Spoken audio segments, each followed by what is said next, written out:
Welcome back, friends, to your daily dose of ancient wisdom. We continue our reading of Srimad Bhagavata, Book 1, Discourse 19. Pariksit takes a vow of fasting till death, and Suka pays a visit to him.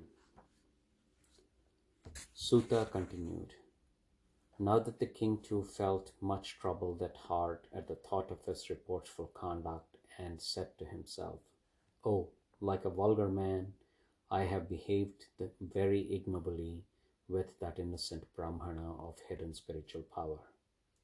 As a result of disrespect shown by me to the Lord himself in the form of that saint, some calamity hard to overcome will surely befall me not long afterwards.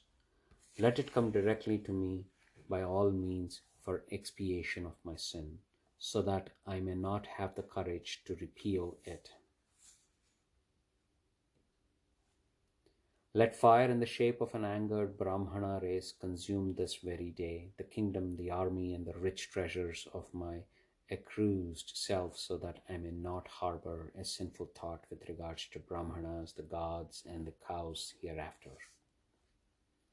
While thus reflecting, he presently heard how death, impelled by the curse of the sage's son, awaited him under the appellation of Takshaka. He looked upon the fire-like poison of Takshaka as a blessing, for he thought the same would speedily arouse dissipation in him who was deeply attached to the world. Now renouncing this as well as other world, both of which he had already concluded as worth rejecting, and recognizing the adoration of Sri Krishna's feet as superior to everything else, he sat down on the banks of the Ganga, river of the immortals, with resolve to fast until death. The Ganga carries in it the water which excels all other waters due to its contact with the dust of Sri Krishna's feet, mixed with lovely tulasi leaves borne on them, and sanctifies all the worlds, both above and below, along with their guardian deities, Indra and others. What dying man would not resort to this holy river?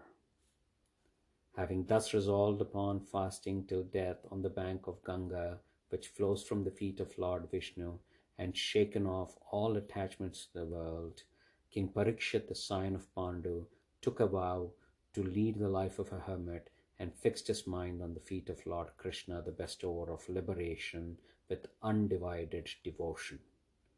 There arrived with their pupils of great spiritual power those who brought sanctity to the whole world. Under the pretext of visiting holy places, the saints generally consecrate the place of pilgrimage themselves. There came Atri, Vasishtha, Chavana, Sharadvan, Arishtanemi, Bhrugu, Angira, Parasara, the father of Vedavyasa, Vishwamitra, the son of Gadhi, and Rama, more powerfully known as Parasurama, Utthaya, Indrapramada, Idhavamadhava, Medhati, Devala, Arishtanemi, Bharadwaja, Gautama, Pippalada, Maitreya, Aurava, Kavasa, the jar-born sage Agastya, the island-born Vedavyasa, and divine sage Narada, as well as other distinguished celestial and Brahmana sages and eminent royal sages, besides other sages such as Aruna.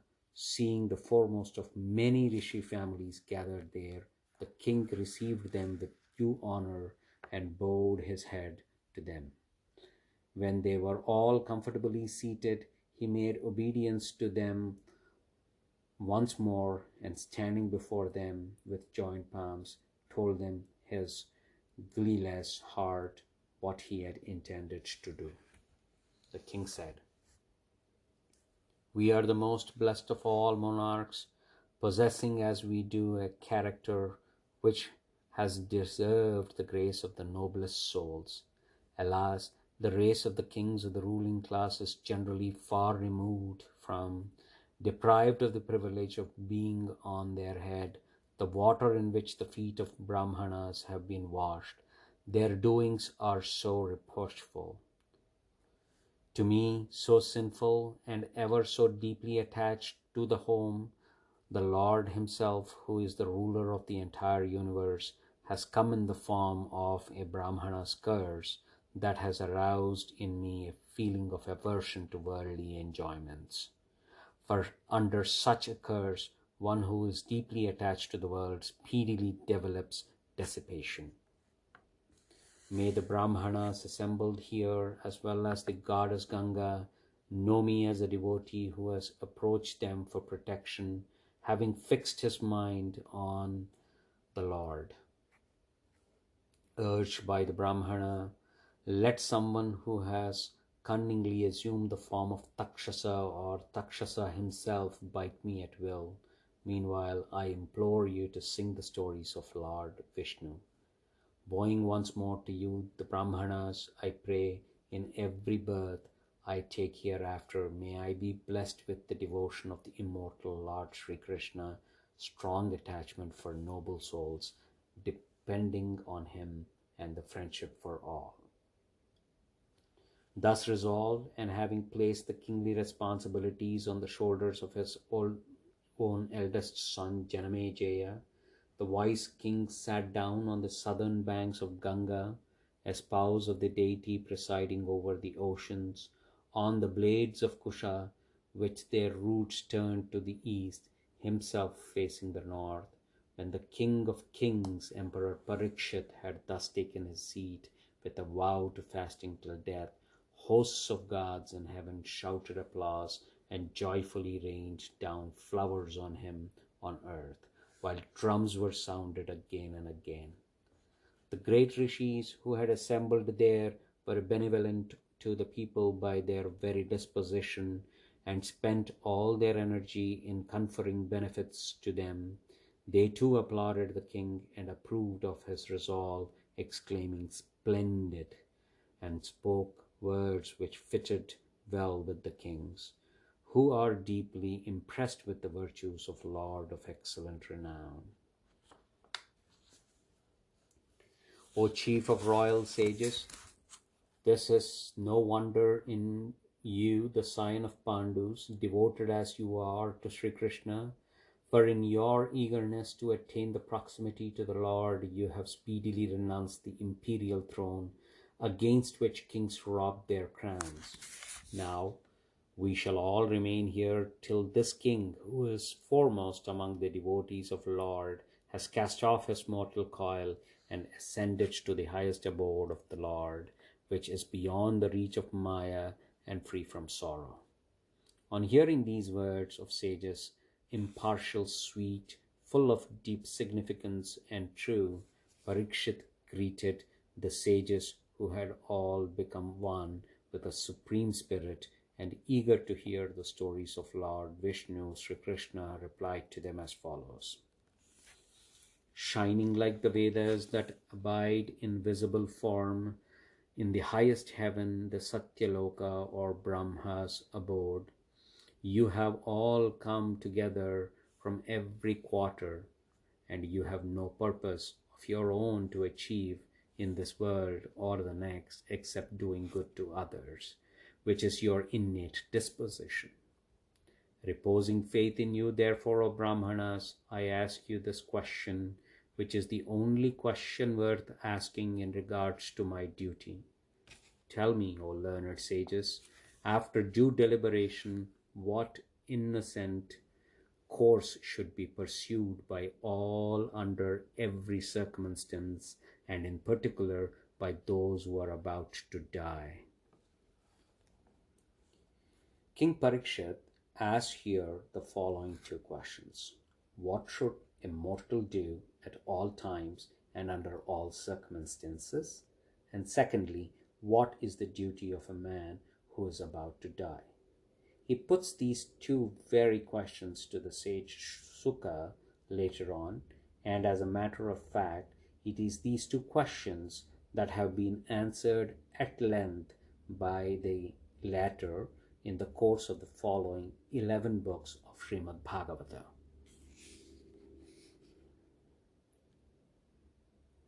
Meanwhile, there arrived on the scene, wandering about on earth at will, the divine Suka, the son of Vyasa, who was indifferent to the world and had no visible marks of any particular varna, grade of the society, or ashrama, the stage of life, on his person, who was contented with the realization of his own self and was surrounded by women and children, and who wore the appearance of an ascetic that had renounced all worldly attachments and connections.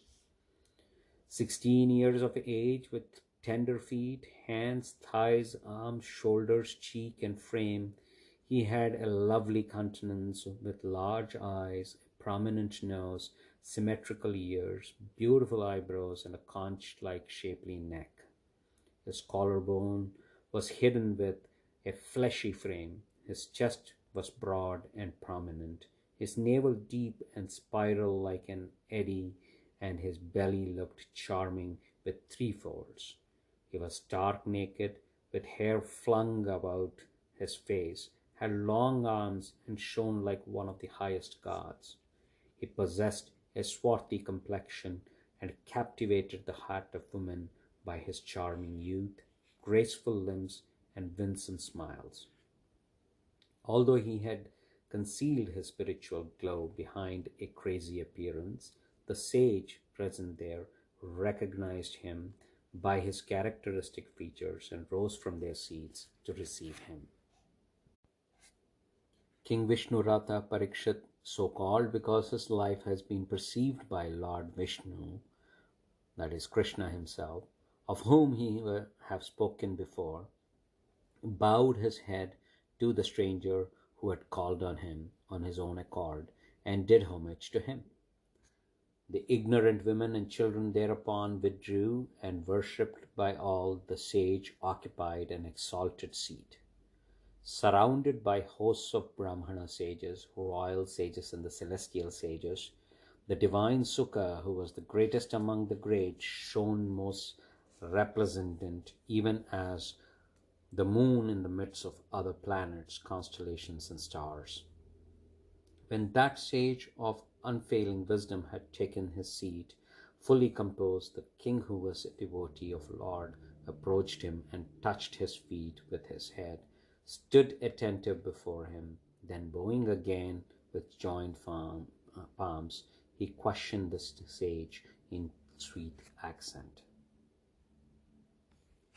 Parikshit said, "Oh, how blessed are we today, O holy sage, in that we, while Kshatriyas, have been considered worthy of a visit by saints, and have been so graciously consecrated by you by calling on us as our guests.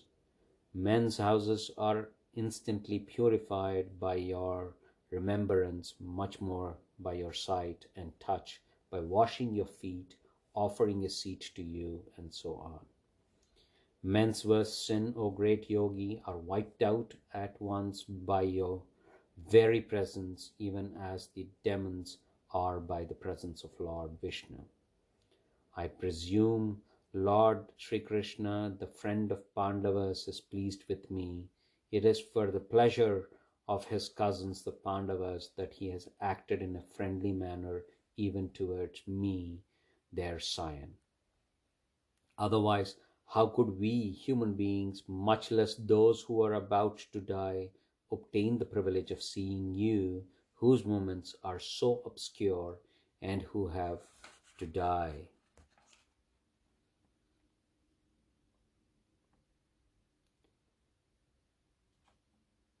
Obtain the privilege of seeing you, whose moments are so obscure and who have fully realized the object of human life and live in a lonely forest.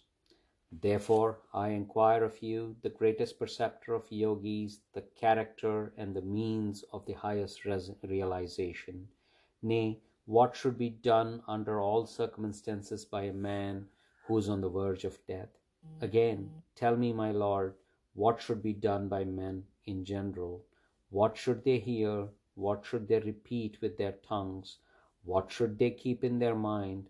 What should they resort to, and what should they avoid?